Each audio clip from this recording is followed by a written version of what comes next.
Vamos a ir a la lectura de la palabra y vamos a leer Marcos capítulo 12, verso 13. Búsquelo en su Biblia, por favor, y si usted me está viendo a través de Facebook, pues le pone ahí que ya está en la cajita de comentarios, que ya está en la misma página para gozarnos con la palabra del Señor. Así es que Marcos capítulo 12, verso 13. ¿Ya lo tenemos todos? ¿Qué le parece si hacemos una oración? Nos ponemos en las manos del Señor para que dé a Dios hablando a nuestras vidas, revelándonos su palabra. Señor, yo te doy las gracias por cada hermano, por cada hermana, por cada amigo, por cada amiga, Señor, que Señor pones en el corazón, que estén al pendiente de lo que es la programación. Bendícelos donde quiera que estén, Señor, y Señor, en este momento revélanos tu palabra, Señor. Que sea de bendición para nuestras vidas. Señor, en el nombre poderoso de Cristo Jesús.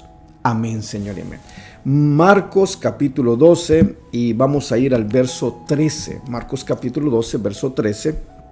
Dice así la palabra del Señor en el nombre poderoso de nuestro Señor y Salvador, nuestro Salvador Cristo Jesús. Dice, y le enviaron algunos... en el encabezado de su Biblia dice la cuestión del tributo. Y dice el verso 13. Y le enviaron algunos de los fariseos y de los herodianos para que le sorprendiesen en alguna palabra. Para empezar, si nosotros o usted ha ido conmigo a través del libro de Marcos, se dará cuenta que, por ejemplo, en Marcos capítulo 11, cuestionan al Señor Jesús que con qué autoridad hacía lo que él hacía. A lo cual el Señor le responde a ellos haciéndoles una pregunta acerca del bautismo de Juan. Y les preguntó que si el bautismo de Juan era del cielo o era de la tierra. Y ellos... hablando de ellos, me estoy refiriendo a los principales sacerdotes, a los escribas, a los ancianos del pueblo de Israel. A lo que ellos decidieron no contestarle y tampoco el Señor les contestó. Pero anuado esto es prácticamente lo que viene en el verso 1 del capítulo 12 hasta el verso número 12, donde el Señor nos muestra la parábola de la viña, de los labradores malvados de la viña. Y concluye el verso 12 donde los principales sacerdotes, los escribas y los ancianos sabían que la parábola de la viña la estaban diciendo porque hacia ellos comprendieron esto. Y ellos querían de pronto prender al Señor Jesús, querían arrestar al Señor Jesús. Pero debido a la multitud que seguía al Señor Jesús, lo dejaron y se fueron. Y lo que estamos leyendo en el verso 13, estamos haciendo un contexto para que podamos ir comprendiendo realmente lo que está hablando el verso 13 hacia adelante. Dice, y le enviaron a algunos de los fariseos y de los herodianos para que les sorprendiese en alguna palabra. En otras, dicho de otra manera, estaban ellos todavía con la idea de prender o de arrestar al Señor Jesús. Y buscaban cómo tenderle una trampa, y la manera de tenderle una trampa era sorprendiéndolo en alguna palabra que dijera el Señor Jesús. Vamos a seguir adelante, el verso 14. Viendo ellos le dijeron, Maestro, sabemos que eres hombre veraz y no te cuidas de nadie, porque no miras la apariencia de los hombres, sino que con verdad enseñas el camino de Dios. ¿Es lícito al tributo a César o no? Una vez más, la pregunta ¿es lícito dar tribuno a César o no? ¿Daremos o no daremos? Mas él, percibiendo la hipocresía de ellos, les dijo: ¿por qué me tentáis? Traedme la moneda para que la vea. Ellos se la trajeron y les dijo: ¿de quién es esta imagen y la inscripción? Ellos le dijeron: de César. Respondiendo Jesús les dijo: dar al César lo que es del César y a Dios lo que es de Dios. Y se maravillaron de él. Qué preciosa es la palabra de Dios. Dar al César lo que es del César y a Dios lo que es de Dios.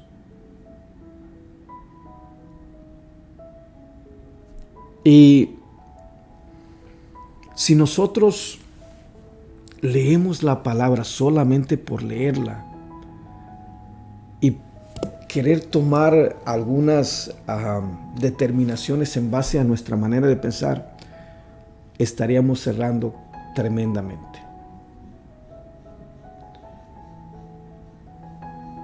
Me llama la atención que el apóstol Pablo, siendo uno de los fariseos, siendo uno de los escribas, siendo parte de aquel grupo que de pronto hacía el concilio, como en este caso para arrestar a Jesús, aunque no estoy diciendo que estaba Pablo ahí, por supuesto. Pero cuando está escribiendo a los Corintios, en el capítulo 2, en 2 de Corintios, capítulo 3,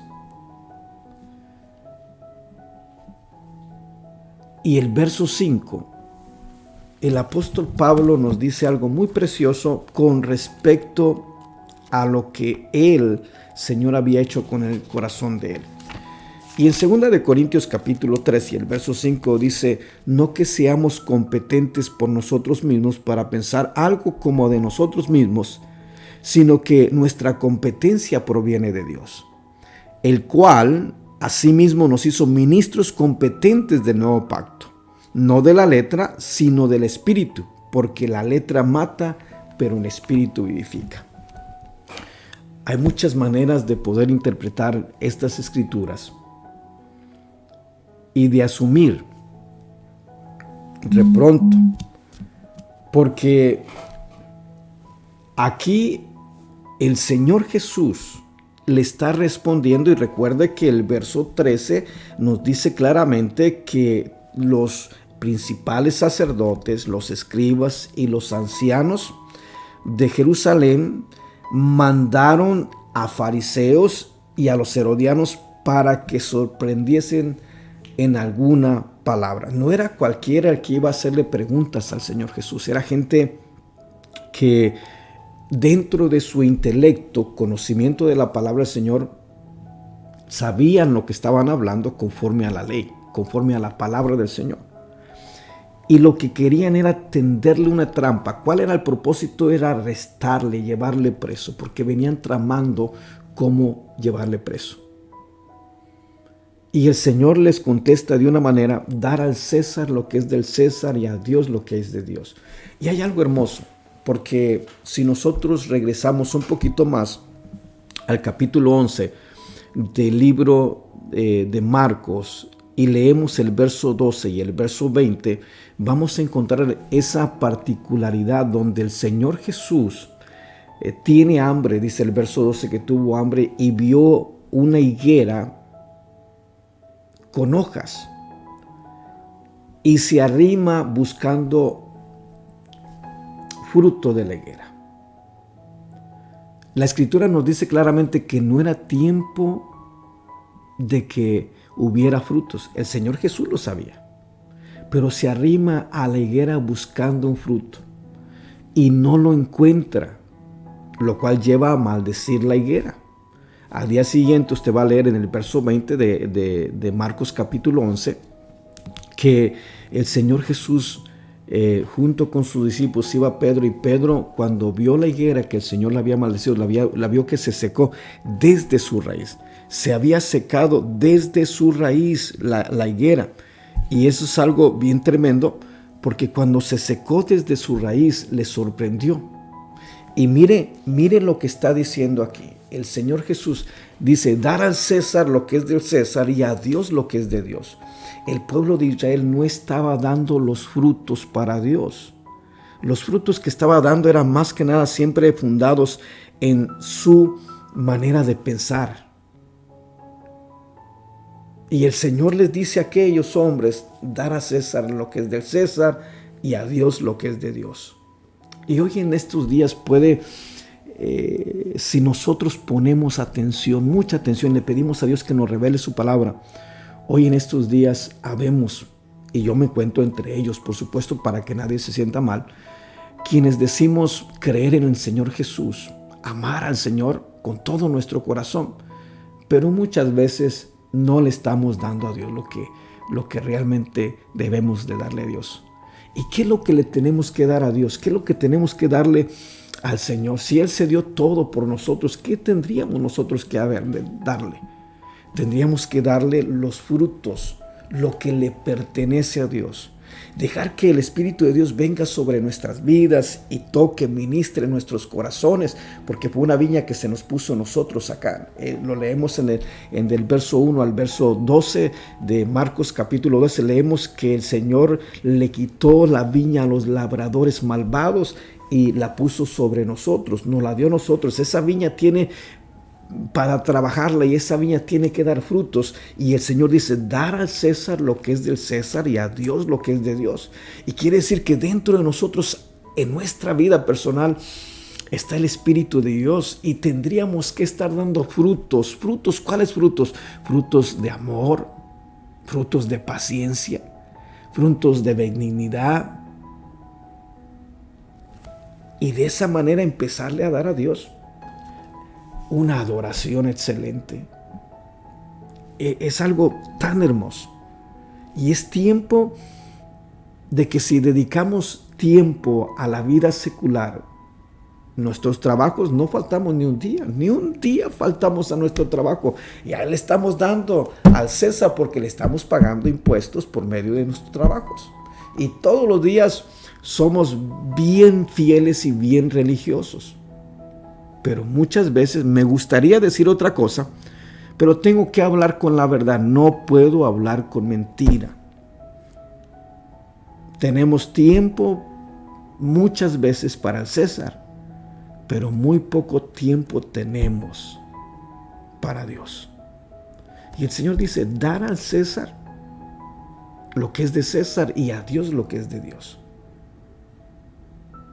Vamos a seguir adelante porque si no, no vamos a concluir, y vamos al verso número 18 de lo que es el libro de Marcos, y ahí viene la pregunta sobre la resurrección que le hacen al Señor Jesús.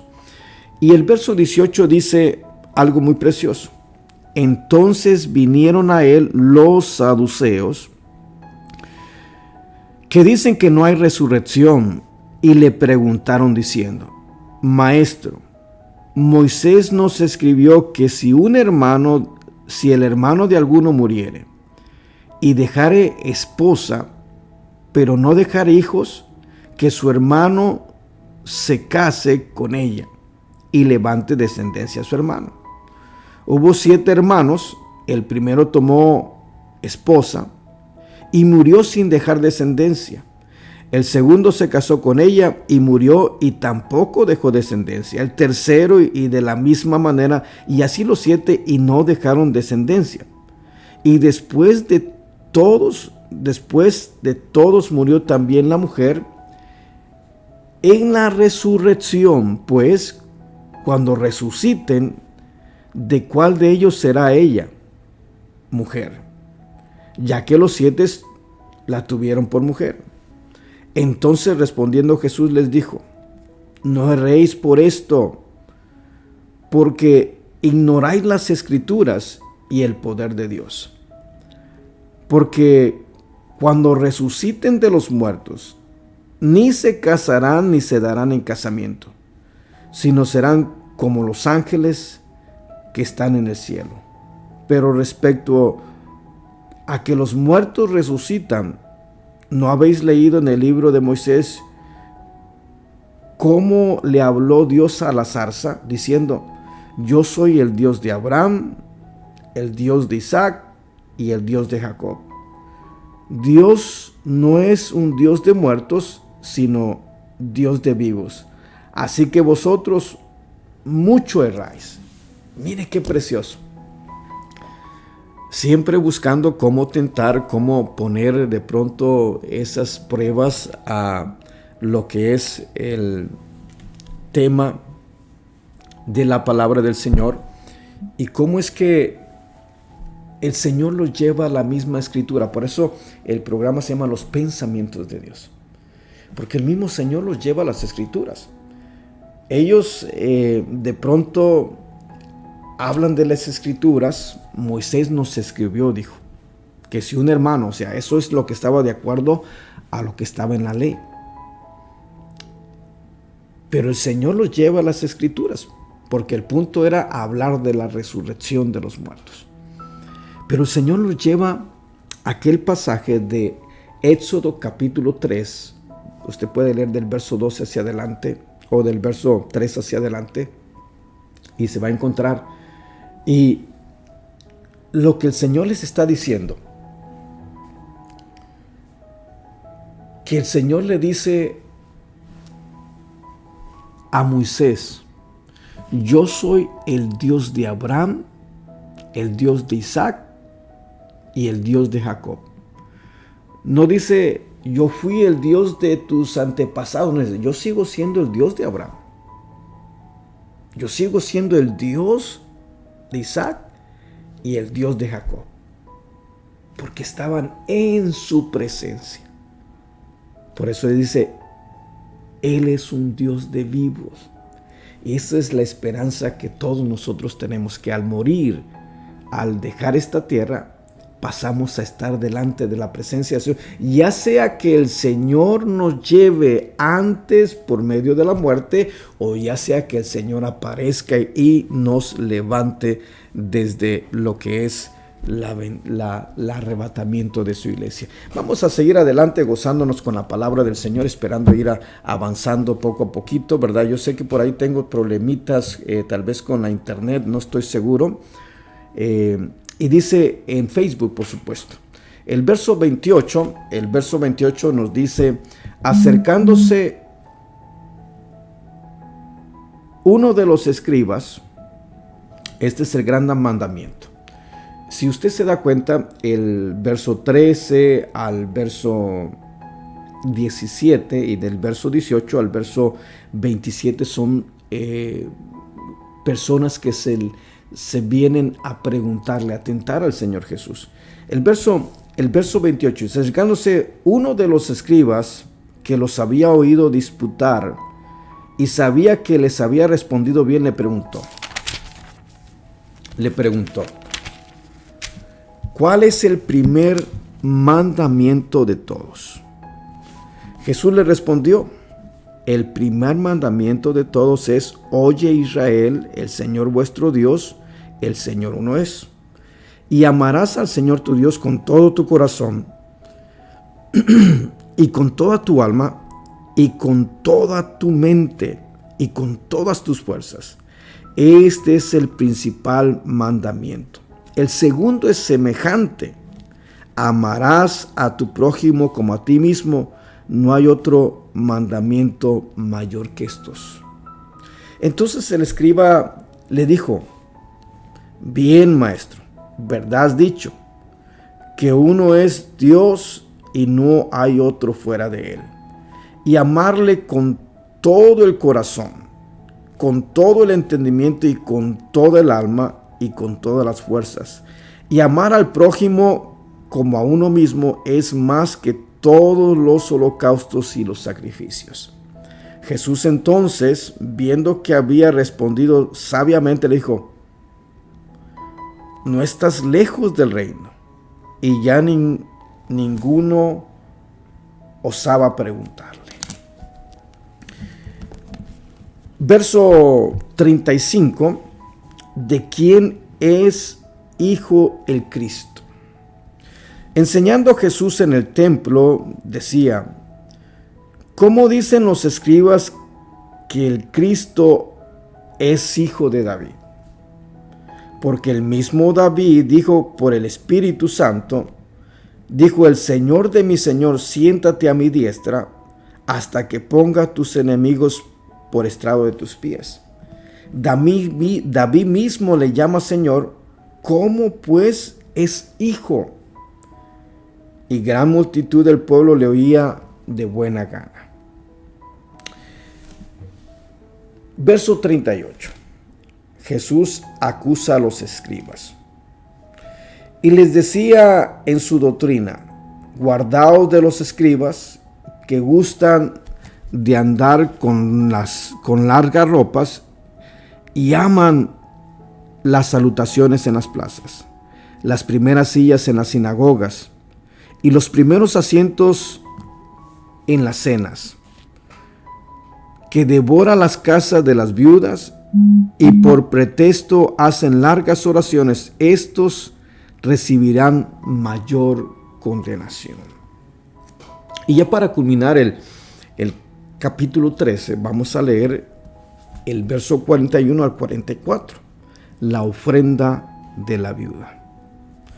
Estando Jesús sentado delante del arca de la ofrenda, miraba cómo el pueblo echaba el dinero en el arca y muchos ricos echaban mucho. Y vino la viuda pobre y echó 2 blancas, o sea, un cuadrante. Entonces, llamando a sus discípulos, les dijo, de cierto os digo que esta viuda pobre echó más que todos los que han echado en el arca, porque todos han echado de lo que les sobra, pero esta de su pobreza echó todo lo que tenía, todo su sustento. Qué precioso y qué maravilloso y qué tremenda enseñanza. Que Jesús, estando sentado delante del arca de la ofrenda, miraba cómo el pueblo echaba dinero en el arca. Y muchos ricos echaban mucho. Pero viene aquella mujer viuda, pobre, y echó 2 blancas.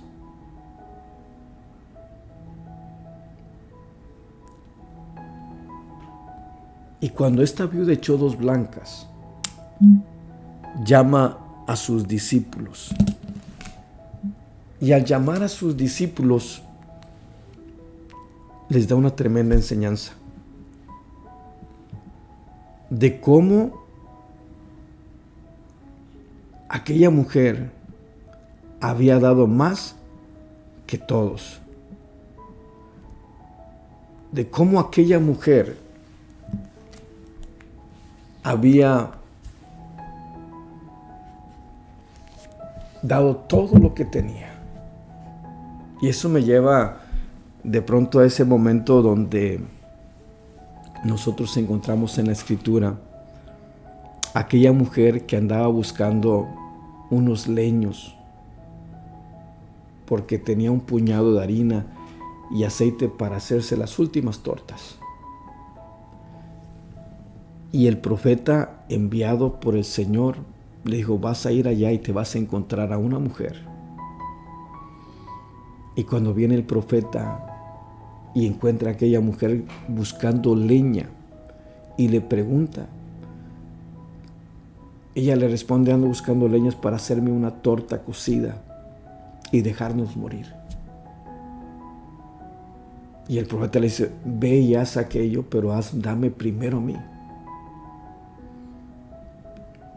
Y aquella mujer, delante del Señor, dio todo lo que tenía, hablando materialmente. Pero yo estoy seguro que nunca le faltó nada, porque Dios veía todo aquello. La palabra de Dios es tan maravillosa, es tan preciosa, y vemos cómo a través de la Escritura el Señor hace cosas maravillosas. Y cómo se viene glorificando nuestras vidas. Amigo, amiga, que que no le has entregado tu vida al Señor. Tú que estás batallando, que posiblemente materialmente tengas buena bonanza, que estés bien, pero que allá dentro de tu corazón hay una soledad. Dentro de tu corazón puedes darte los mejores lujos, pasearte donde tú quieras, andar por todo el mundo si tú quieres, y no estar satisfecho nunca. Cuando uno tiene a Cristo, cuando uno tiene a ese Dios maravilloso y lo recibe en su corazón, todo cambia. Satanás nos ha venido engañando a través del tiempo, haciéndonos pensar que las cosas materiales de pronto nos van a traer la felicidad, y las cosas materiales no nos traen la felicidad. Puedes pasearte, puedes tener muchas comodidades, es cierto, no te digo que no. Pero muchas veces eres feliz por un momento y después sigues con la misma tendencia. Y hoy Dios puede hacer una obra especial en tu vida. Si tú le entregas tu vida al Señor, si le permites a Él venir en tu corazón, todo puede ser cambiado, todo puede ser transformado. Quiero darle las gracias a todos los hermanos y hermanas que han estado al pendiente, ¿verdad?, en esta lectura bíblica de Marcos, capítulo 12, del verso 13 al verso 44. Y aquí concluimos nuestra lectura diaria. Vamos a seguir adelante y nos vamos a seguir gozando. Muchas gracias y muchas bendiciones a todos.